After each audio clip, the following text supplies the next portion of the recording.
हमारे एक दोस्त थे हजरत, इंजीनियर थे। इत्तेफाक से होता है कभी कभी टेक्निकल प्रॉब्लम हो गया और उनका चेक क्लियर नहीं हुआ, लेकिन निकाह के टाइम ड्रामा शुरू। उन्होंने फोन किया, बलियावी भाई आज आपकी भतीजी की बारात आई है, मेरी इज्जत दांव पे लगी। मैंने कहा हुआ क्या है? बोले लड़के का बाप और लड़का बजिद है कि जब तक मोटरसाइकिल आएगी नहीं निकाह होगा नहीं। मैंने कहा हमें 20 मिनट का मौका दो। रात को 1 बज रहे थे, लगाया एक एजेंसी वाले को फोन। मैंने कहा कि एक बाइक अब भी आधे घंटे के अंदर चाहिए। उसने कहा कि सर एड्रेस बता दो, अब भी पहुंचा के आता हूं। इसलिए इधर भी दवा पड़ेगी।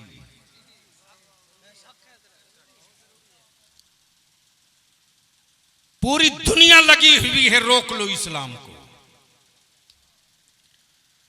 याद रखना, अगर ईमान वाला है तो वो कभी जुल्म के काले बादलों से डरता नहीं है।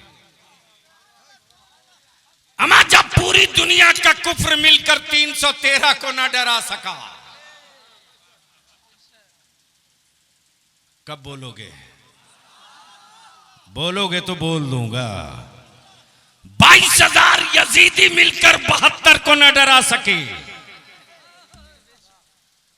पूरा पृथ्वीराज चौहान मिलकर एक मोइनुद्दीन को डरा न सका,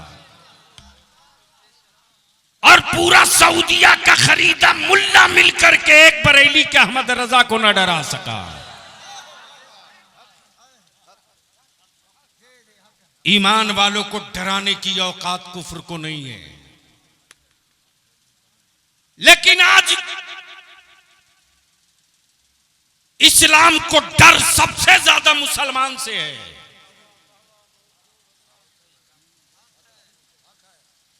आज इस्लाम को सबसे ज्यादा डर मुसलमान से है, और इसी को निकालने के लिए इदारे शरिया की तहरीक बेदारी चल रही है। ये काफिला आएगा भी सासाराम में, और हम अपने सासाराम के उलमा से अपील करेंगे कि जिस जिले में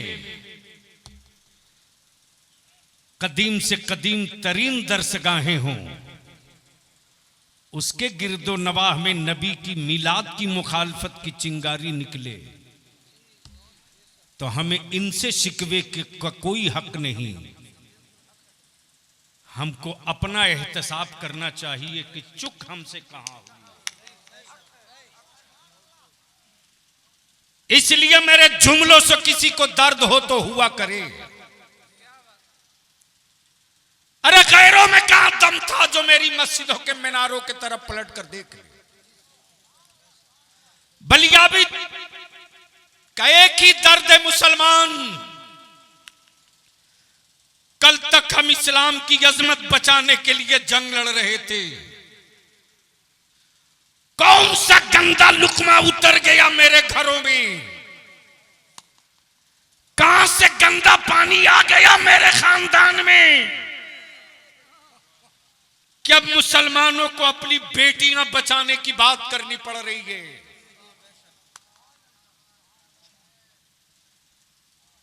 जिन बेटियों के हया के पर्दे का रोब इसी भारत में इस कदर हावी था कि इसी सिंध की साहिल पर किसी निकाब पोश ने गुजरते हुए काफिले वालों से कहा था, जा रहे हो अरब की वादी में, मेरा भाई रहता है जिसका नाम सलाहुद्दीन अय्यूबी है, उसे मेरा सलाम कहना और बताना तेरी कोई ईमान वाली बहन कैद खाने में तेरा इंतजार कर रही है। मैं पूछता हूं, जमीर में जिंदगी है तो बता दो। हलाल रोटियां और लुकमे खाए हो तो बता दो। न खून है, न खानदान है, न रिश्ता है, लेकिन हया की चादर है, इस्लाम का वास्ता है। सदा सिंध से जा रही है पैगाम, अरब से आ रहा है। दुनिया के किसी कोने में ईमान वालों के घरों में माचिस की तीली लगती है तो गांव के, कस्बों के, देहात के, शहरों के ईमान वालों की आंखें नम हो जाती है। ये खून का रिश्ता नहीं, दीन का रिश्ता है। ये खानदान का रिश्ता नहीं, मोहब्बत रसूल का रिश्ता है।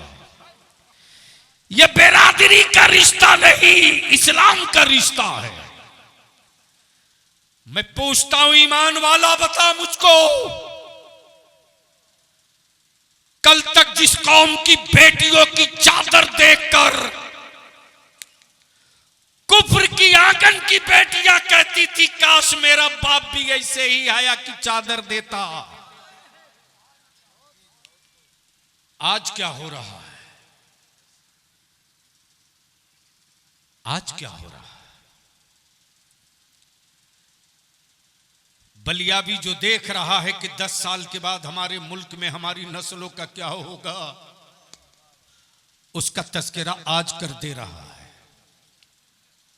बचा सकते हो तो बचा लो, संभाल सकते हो तो संभाल लो। अगर हिम्मत है तो आना पड़ेगा मैदान में। अरे नबी के दीन और रसूल की मोहब्बत के दावे भरने वालों, बेहोश नहीं हो तो जरा सा आंखें खोलो। जब राजस्थान की और हरियाणा की खाप पंचायत कोई फैसला ले ले तो दिल्ली की हुकूमत हिल जाए। ईमान वाला तू मुस्तफा का गुलाम है तो क्यों नहीं एक फैसला ले लेता? एक फैसला ले लो कि अब हम निकाह को सस्ता करेंगे, अपनी बेटियों को बोझ नहीं बनने देंगे। और जिस दिन तुम ये फैसला ले लोगे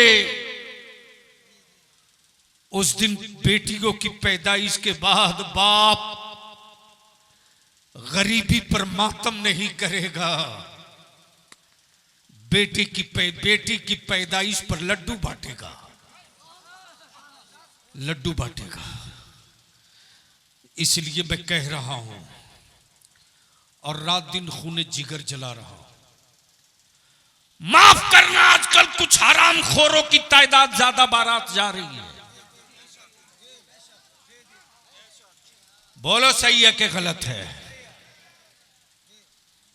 लेकिन गैरों की बेटियों की आबरू लूटने वालों,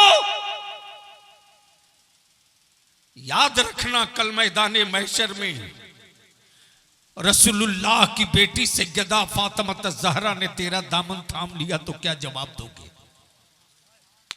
क्या जवाब दोगे? डॉक्टर अख्तर परवाज साहब, हालत मेरी वो हुई है, तहरीक बेदारी का कारवा चल रहा था,